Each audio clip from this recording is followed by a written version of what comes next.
Hi friends, இது வரைக்கும் சேனலை சப்ஸ்கிரைப் பண்ணாதவங்க சப்ஸ்கிரைப் பண்ணிக்கோங்க.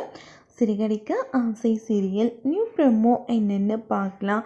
முத்து சின்ன வயசில் நடந்த எல்லா விஷயத்தையும் மீனாக்கிட்ட ஒன்று விடாமல் சொல்லிட்டு இருக்காங்க. என்ன பாட்டி வீட்டுக்கு கூட்டிகிட்டு போய் அங்கே விட்டுட்டாங்க. அப்போது அம்மா அங்கேருந்து கிளம்பும் போது, அம்மா உன்னை விட்டுட்டு என்னால் இருக்க முடியாது, நானும் உன் கூட வந்துடுறேம்மா அப்படின்னு சொல்லிட்டு எவ்வளவோ சொல்லி கதறி பார்த்தேன். ஆனால் யாருமே என் மனசை புரிஞ்சிக்கவே இல்லை.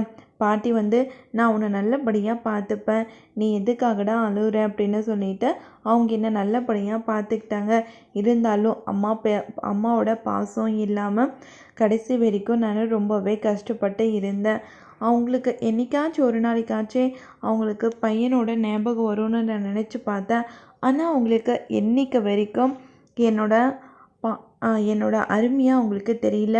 அவங்கள பார்க்கும் போதெல்லாம் ஒரு நாளாச்சும் அவங்க என்கிட்ட நல்லா பேசிட மாட்டாங்களா அப்படின்னு ஒரு நாளும் நான் தவிச்சு போய் இருந்திருக்கேன். ஆனால் யாருமே என்ன புரிஞ்சுக்கிட்டதே கிடையாது இப்போ வரைக்கும்.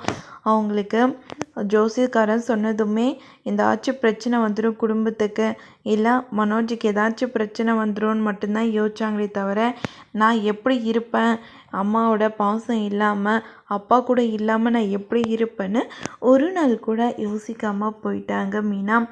அதனால தான் நான் கிருஷப் நினச்சியும் கவலைப்படுறேன்.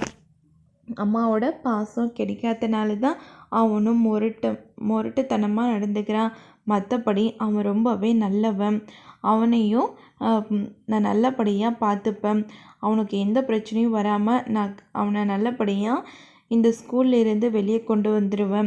அவன் நல்லா படிக்கிற பையன், அவன் நல்லா படிக்கணும் மீனா, அதுதான் எனக்கு ரொம்ப முக்கியம் அப்படின்னு சொல்லிட்டு மீனா கிட்ட சொல்லி ரொம்பவே ஃபீல் பண்ணிக்கிட்டே இருக்காங்க.